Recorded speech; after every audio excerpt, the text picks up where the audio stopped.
Hey, welcome to The Loop, presented by Midwich. I am your host, Joe Dunbar. Always stoked to be here with everybody. It's Thursday, February 12th, 26. We'll try that again. The year's just flying by us. We're letting the dust settle a little bit this week. Last week was a crazy one. Certainly the Super Bowl is just a couple days ago, which is a giant event in broadcast production, audiovisual, sports, of course. Like what a huge event for all of these worlds. And last week was ISE, which is Integrated Systems Europe, arguably the biggest trade show in AV, but certainly the biggest trade show outside of North America. You can't argue that one. And we had a lot of partners there, and a lot of our team was there as well. So we're trying to just get everybody home and let the dust settle a little bit, get back into the swing of things. But I'm going to hit you guys with some updates here before we jump into my interview with my good buddy Louis Robinson. Now, from ISE, following that thread, there's so many things, what I would call new products, maybe some of you have seen before. And without getting into the weeds on a bunch of these things, I just got to say, we had 15 brands on our line card that won Best in Show. It includes Absen, Bose Professional, D10, Dynacord, Epiphan, Inagenie, Lightwear, Netgear, PowerSoft, Sennheiser, Shure, Smart, Chief, DataPath, QSC. Is that 15? It's what I have in my notes. It's about right? We had a bunch of people winning awards. So definitely check out those lists, see what's hot in the industry. One of my personal favorites, I'm not trying to pick anyone in particular, but man, just a personal favorite of mine is Inagenie. We just had Ryan Wilden on 2 weeks ago, I think, and Ryan talked about the cam track. Inagenie won an award for their U-Bridge USB-C Duo, which is one of the two items in their U-Bridge USB-C lineup. So if you guys aren't familiar with the Inagenie lineup, especially for conference rooms, man, get on it, check them out. They're doing a lot of great things. On the product side, I've got a couple of updates. One, Logitech has finally seen some updates to their Rally cameras. Anybody who knows Logitech knows that the Rally name is consistent throughout the entire lineup, so I want to be very careful how I speak here. The Rally PTZ camera is probably one of the longest-standing cameras in the UC world today, post-COVID for sure. And it's been around a long time and has been a great product, but is a little old in the tooth, so to speak. And Logitech is finally giving some updates to that lineup. So there's the Rally Cam AI and the Rally Cam AI Pro. I think I'm getting those names right, but essentially a smaller version and a larger version. The smaller version, the Rally Cam AI, is the form factor is really neat. And actually, one of my favorite things about this, you guys, is they show it. You can see it on the website. Go check it out. I'm sure there's a link down there, right? They show it in the wall, which I love for discretion, right? If you need to have a bunch of cameras but don't want to have them, sticking out all over the place, a huge giant base with a big PTZ head, this is a great tool for you. The Rally Cam AI. The Rally Cam AI Pro is essentially that same product, super powered, with a moving PTZ head attached on top of it. So one camera now becomes two cameras. I'm sort of simplifying, right? But you get the idea. And now that superpowers that camera a little bit and gives it a little more capability. So if you're a Logi fan, if you're not, go check out the Rally Cam AI and the Rally Cam AI Pro. See if those do anything for you. Like I said, my favorite piece is the discretion. Being able to have maybe one bigger camera that's up at the front of the room where you would expect it, but to be able to get multiple angles around the room while keeping everything discreet and low profile. I love that. I'm a big fan. A couple other product updates. Sennheiser and Barco have teamed up together. Now we have a couple of bundles featuring the ClickShare Hub and the Sennheiser TCC bars. Big fan of these products. Of course, Joe, you're a fan of every product. They're great products. What can I say? I had an opportunity to work for Sennheiser myself actually a couple of years ago, and great company doing great things. Obviously, one of the most legendary names in audio there can be. So, pair that up with Barco and what they've established with ClickShare. That's a winning combo in any room. There's two combos, bundles, right? There's one for small rooms, one for media rooms. Go check them out on our website, and you can find more info there or hit up your sales rep as always. The last two pieces I have for you guys. One, Yamaha has launched a firmware update for their Odessia lineup that has expanded and added some new features. I love this about technology right now. A couple of the key points were automatic voice lift, AI noise reduction for improved clarity, and more expansion microphones have been added. In my notes, I said 64 expansion microphones, which is a crazy number. Big fan of the Yamaha Odessia stuff. I'm almost always rocking my Yamaha shirt. It's just the one that looks best on me. But, Yamaha knows what they're doing, so don't sleep on them. And the last thing I got, you guys, our friends over at QSYS are doing an in-person training at their headquarters in Costa Mesa, California on February 25th and February 26th. These are jumpstart trainings, so it's a new program for QSYS. It's specifically designed and geared towards people who want to get into QSYS and maybe brand new from a technical standpoint, from a sales standpoint, and things like that. So we'll drop the link below in the description. If someone in your company is looking to get up on QSYS, that's a great place to start. Without any further ado, you all remember my good buddy, Louis Robinson. I hope you do. Louis helped us launch this pod a year plus ago. My brain isn't even there. It was certainly a big force in helping us get off the ground. Louis got an awesome opportunity to go work at the company he's at now. So, we were sad to see him go for greener pastures, but I was happy to catch up with Louis. Let's tune in and see what he's got to say and what he's up to. Louis Robinson back with me on the loop, man. Thanks so much for joining me and being here today, Louis. Pleasure. As always, mate. I'm not going to lie. A little bit nervous. It's been quite some time since I've been in front of the camera. I've taken a little bit of downtime, but I'm here. I can't tell. As far as I'm concerned, you essentially invented the podcast in the AV world, which may be not accurate, but I'm going with it because I want to.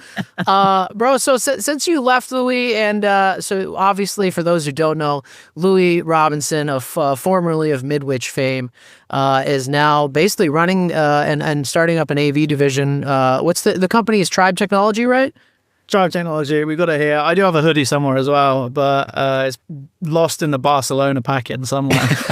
You were at ISE, no less than, for sure less than 24 hours ago. You were in Barcelona, and now you're with us. Far less. Yeah, less than 24 hours ago. It's been straight off the plane, straight in. No rest for the wicked.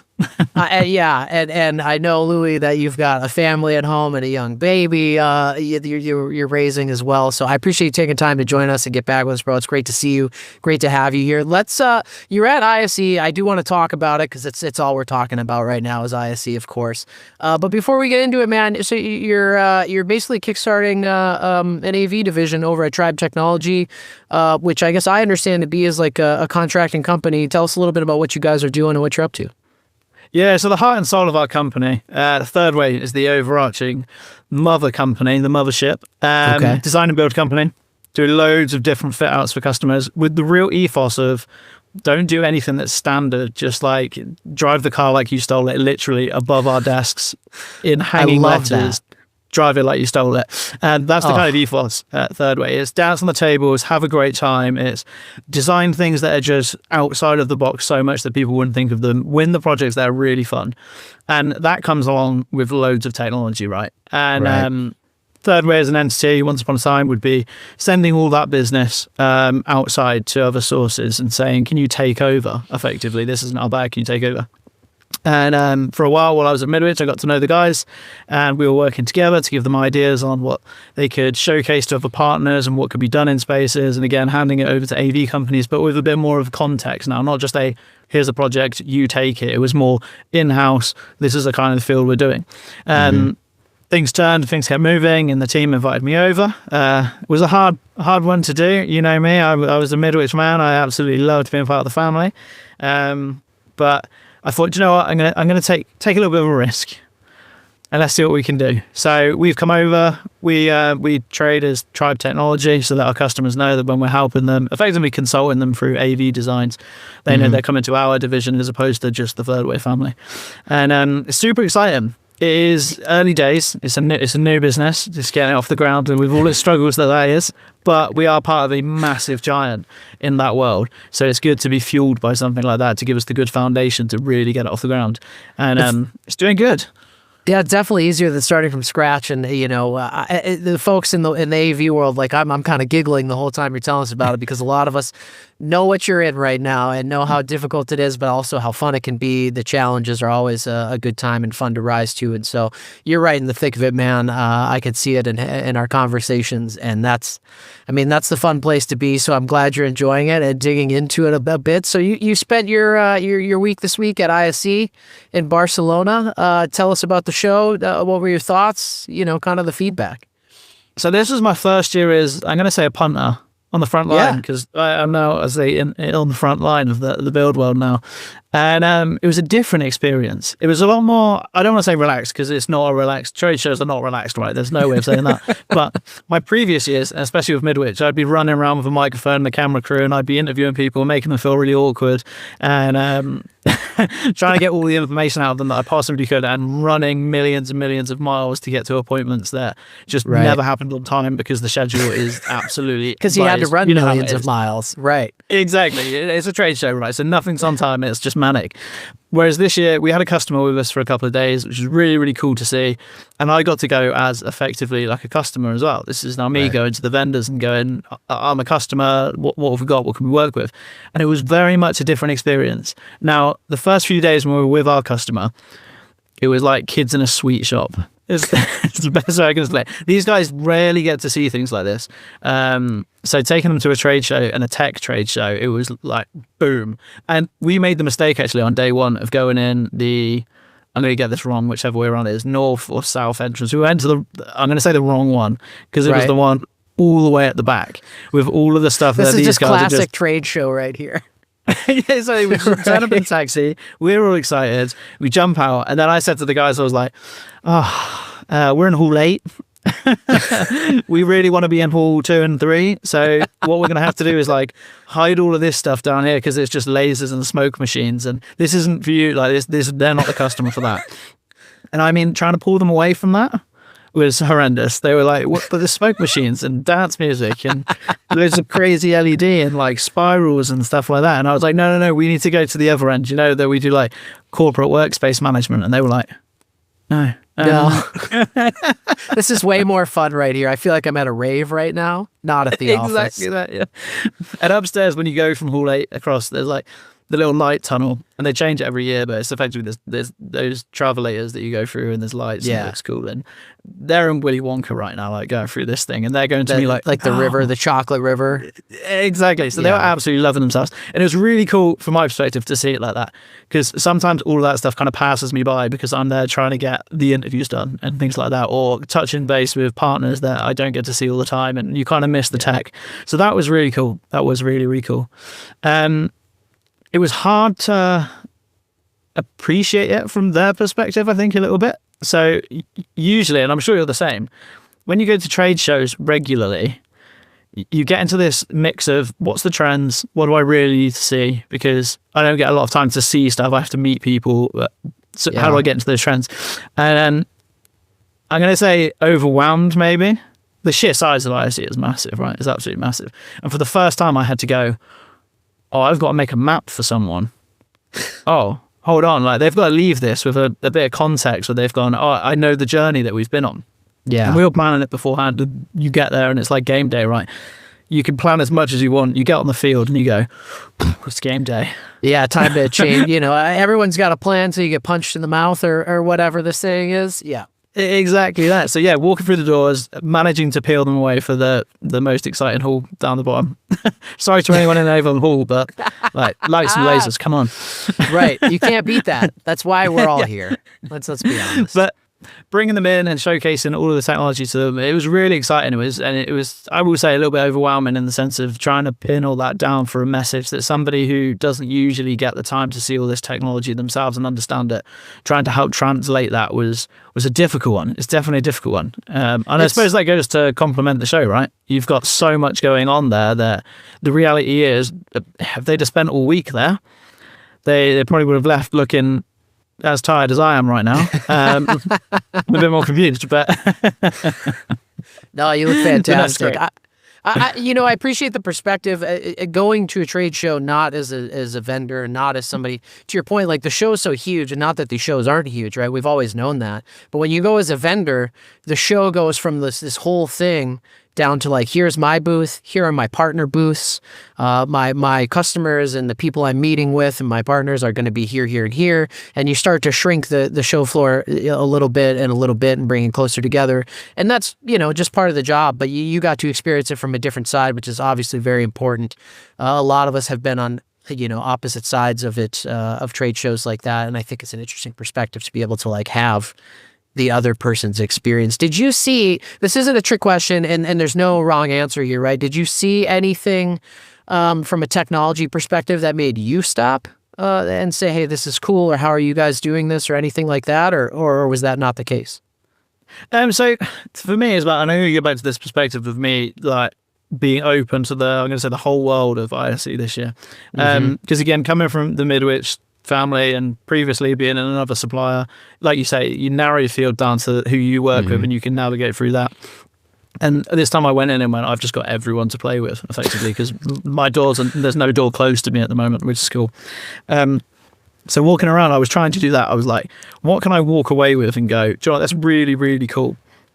Now, from an installation perspective, there was loads of transparent LED. LG had a pretty cool one where, like, LED wall, transparent LED, it would fall down in front of it, and you could see how the content would work with something in front of it, just to give it another dimension, another perspective, which is quite cool. And if I'm honest with you, I'm going to give him a shout out here and say, Mr. Netto, the moving wall thing, I know that's always going to be a contentious point, and we're always going to talk about it. It was cool to see something else in motion that hopefully will work a little bit longer than the augmented walls, or whatever they call those things. But yeah, that one was cool now. I'm avoiding diving into it because we all know how Chris feels about the moving walls. But okay, so some visual stuff that you got. The reason I asked Lucy is because obviously we want to tell the people who couldn't be there, this is what was there, this is what you missed or whatever. But our culture has shifted and changed in a way that, like, trade shows are not the demarc point for product launches necessarily. There's the way they used to be. They may be the point where a product officially launches or formally starts shipping. But often, even when that is the case, we get teases of the product and a lot of information ahead of time. So, the value proposition of why people go to a trade show has shifted and different for different folks. Now you get to be on both sides of it. So I'm kind of curious what your perspective was. What I'm guessing what you took away the most is, hey, I got to have this time with my partners and help them guide through this. And that's a bonding experience. I mean, my favorite part about trade shows is getting to bond with the people that I get to spend time with there. And you have conversations and discuss things that just don't necessarily come up in a scheduled call or meeting or something like that. It's a little looser. So you saw some good stuff in the way of LED, which I like. I've been seeing a lot of real, like, nerdy level stuff. I got really excited. We just had Inogenie on the pod on the last episode. We were talking about their cam track. And I feel like a lot of the tech that got me excited is tech that on the surface maybe an end user wouldn't really... Not to say that it wouldn't excite them, but, like, I don't even know that they'd think to ask about and things like that. Did you have any trouble translating for your partners and explaining to them, you should go look at this because this is why it should be important to you? Or did they really just kind of gravitate to wherever you were taking them and say, yeah, let's go see it? I mean, kids in a candy shop, it's not hard to convince them to stay in the candy shop, right? So. No, and to be honest with you, thinking about it now and... taking them there and showcasing them there, 100%. Yeah, at first they kind of said to us, "Well, what do we do? Like, where do we go? What do we do? And how do we put it into context?" And I said to them before we started properly walking around, "Look, ISE is a monumental show. Everyone knows it's one of the biggest events in the calendar, right? And it's one of the best things that the event does. Is yes, it can at first boom overwhelm you, but there's lots of light bulb moments as you're walking around. And for the end users, a lot of those light bulb moments, especially with the teams that I was taking out." They were the things that I kind of overlook sometimes. So the little thing like office space management, booking systems, and things like that because of how our time in the industry's been, I look at it as, it's just a system that has to be there. Whereas they're like, oh no, actually, we've got loads of sites that don't utilize this kind of technology. So something as mundane, let's say, as a sensor was a massive conversation for them. And in a client where they've got some retail shops as well as offices, they're then thinking, how do we utilize this kind of thing across it? And even like IPTV, AV over IP kind of setups, things like that, little things that we kind of take for granted as the foundations of a lot of solutions. For them, they were real key turn moments of being at the show to go, hold on a minute, we're not utilizing this within our ecosystem. Utilizing this little bit of technology that once upon a time I'd been, it's a foundation piece, we'll all talk about that, we'll get there, was actually for them super exciting. So like I say, it was really humbling to be with an end user who could give light bulb moments as they was walking around and seeing things, and then I could elaborate on those and introduce someone to a technology that a conversation that I'd usually have about that technology would be it's just a given that we have to use that. And now they're like, oh no, we could do this and we could do that with it and we could do this with it. And that was really cool. That was really cool. Then the only hang up is you got to bring them back to reality and go, you can't quite do that with it, but no, not for real.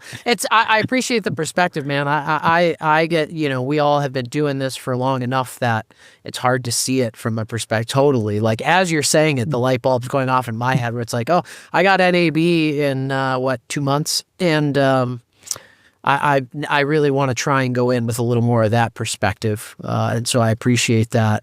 Louis Robinson, man, Tribe Technology. I'm glad. I appreciate you joining us, coming back to visit. Well, we got to just keep this a regular thing so we can check up on you throughout the year, man. I'm glad you guys are doing well and having some success. I'm glad you had a good time at ISE, and I know your world is topsy-turvy, but I'm glad you're there to keep it under control.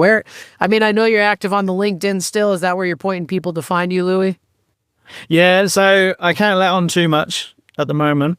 I've been taking a little bit of downtime on the old social media just while we get things off the ground. Two exciting things in the pipeline, though, that I can't speak about, but I'm alluding to here that we may have some kind of change up of where I sit. Let's say that's a little twist on what might be happening. And when we do that, Tribe Technology will very much be throwing me out there again to annoy people in front of the camera, which will be cool. I can't wait, man. Well, once that goes down, we'll be sure to get you back on and you can give us the detailed updates. Mate, it's a pleasure. Honestly, it's nice to be back. It's nice to be talking about these things. And again, I think that's another thing from the show.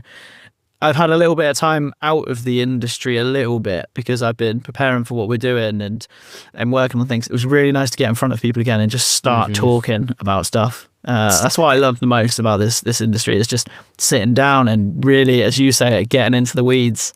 It's my favorite place. Favorite place. Really, really good. Really loving it. And love being back on the show, mate. Love it. Like I said, I was a bit nervous to start with. It's been about 7 months break. You still got it. Well, I appreciate it. Louis Robinson, thanks so much, brother. And we will see you next time. You look after yourself, buddy. Thank you. All right, so that's my conversation with my good buddy Louis Robinson, now of Tribe Technologies, formerly of Midwich fame. We're happy to see Louis doing his thing, helping a young company build and grow. But Louis, if you're ever, looking for something else, man, I got a co-host spot right next to me. It's ready for you, bro. You're welcome back anytime. Thank you all for joining me and hanging out with me and my buddy Louis today. Hopefully you got some good info out of here. Like, comment, subscribe. I always love the feedback. And until then, we'll see you in a couple weeks on the loop.